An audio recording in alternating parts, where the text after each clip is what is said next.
Hi everyone. Couldn't resist just doing an extra little video on the subject of the Redan in the Crimea. Well, it's kind of on that subject. I recently uploaded a short video on the Bologna battlefields model of the Redan that John Rode, one of my subscribers, had very kindly sent to me. Have a look at that video first of all, just so that you know what I'm talking about if you haven't seen it already.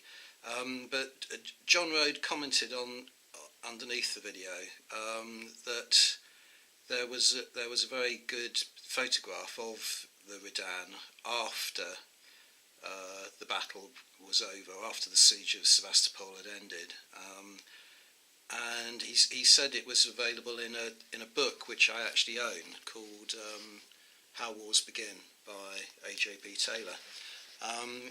And if I'd realised at the time of making the video, I would have shown you this photograph then. It gives you a really kind of graphic impression of what the battle must have been like, what state the Redan was in at the end of the siege. But you can see, as in the model itself, there's like a double bank of gabions, lots of detritus and wrecked cannons and so on lying around in the background. And there's a cannon, I don't know if you can see, but there's a barrel of a cannon there with, this is like a wickerwork screen that would have wrapped around the barrel of the cannon to shield the gun crew to a certain extent from musketry and rifle fire coming through the embrasure there. But yeah, that's kind of the reason I wanted to make this video, but it just struck me as a perfect opportunity to kind of demonstrate in a way the sort of the main theme of my channel. As I often say, I'm trying to turn it into, well, not turn it into, I'm trying to create a kind of history channel rather than a specifically wargaming channel. But it's just everything to me, all my interests and every subject seems in some way to be interconnected. So you start with a wargaming related item on a model that you can use in a war game. James then mentions this photograph. It's a famous photograph. I think it was by a photographer called James Robertson. So John mentions that to me. I don't really know very much about John himself or his background, but he's clearly a kind of similar age to me. He owned the model of the Redan from Bologna battlefields at about the same time as I did, but unlike me, he retained his and left it in the attic. I lost mine a long time ago, one way or the other. But it's interesting to me how the internet is kind of allowing people who would never have any communication or contact with one another to suddenly have these sort of these sort of just occasional sparks of contact, as it were. And as I say, he's subscribed to my channel now. He noted a kind of common theme in that we both had this model, and was able to send it to me, and yet I had written it off as something that had disappeared long ago, and I would never have another version of it. But he, why have I got this book? A.J.P. Taylor is one of my all-time heroes. This is his autobiography, so I've just put that in front of the camera so you can see a portrait of him. People of my generation and John Rhodes' generation would be very familiar with A.J.P. Taylor, but younger viewers might not be so familiar with him. Um, as I say, one of my all-time heroes. He kind of brought history alive, and he brought it to a much larger audience than his academic peers of the time. Quite a controversial character, very left-leaning, uh, involved in lots of spats with other historians, in particular Hugh Trevor Roper, who was the Regius Professor of History at Oxford, whilst I was a student there, in fact. But A.J.P. Taylor really should have received that Regius Professorship. They were kind of bitter rivals from then on. The probable reason that Hugh Trevor Roper got it was he had a lot of political connections. In particular, he published his works through Macmillan Press. I think he's still alive. I'm not sure. He may have passed away now. He's now, or he received the lordship in the end. He's now Lord Dacre.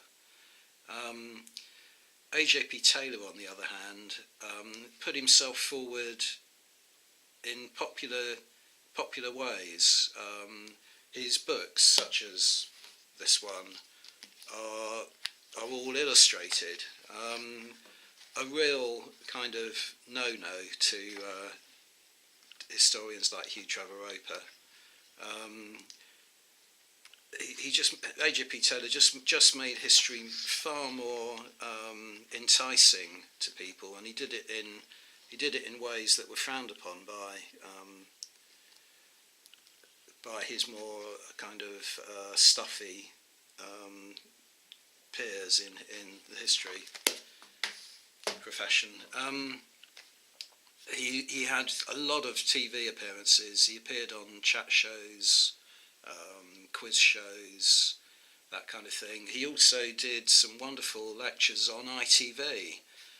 Now ITV, the first commercial channel on television in the UK,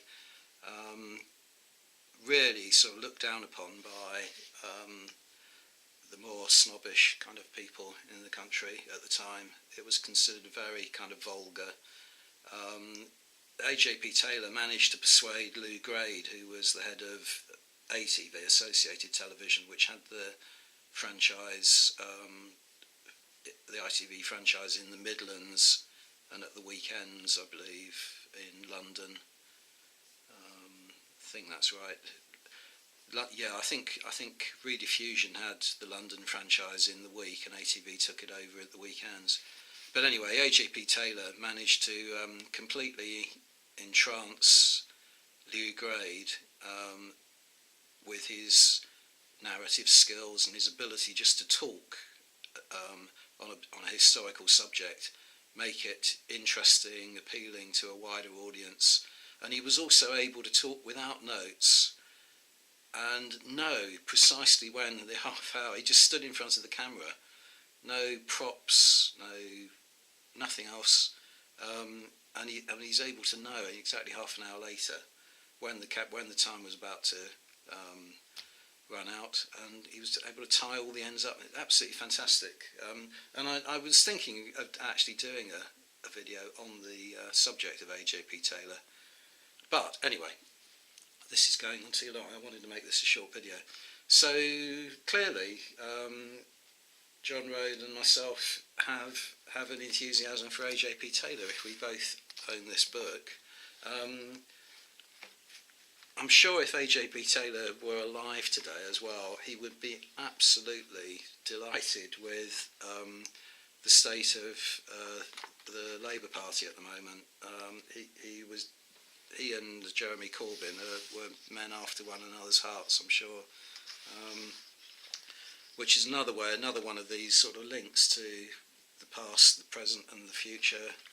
But the other, look at this for an absolutely delightful little add-on to this that John Rode mentioned in the comment. On page 128 of this book is a photograph, 129 of this book, is a photograph of German troops entering Danzig in September 1939. So this is right at the beginning of the Second World War. And in the bottom left-hand corner of this photograph, I'm sure John won't mind me pointing this out as he's mentioned it himself, is a man in a polo shirt standing there. That is John Rhodes' father. Absolutely extraordinary, but such a neat kind of way of demonstrating how all these things are linked in some kind of mysterious way. But anyway, that's all I wanted to say for this video. I wanted to keep it short, and it's already gone on for 10 minutes. So thanks very much for watching, and I'll see you on the next video. Bye for now.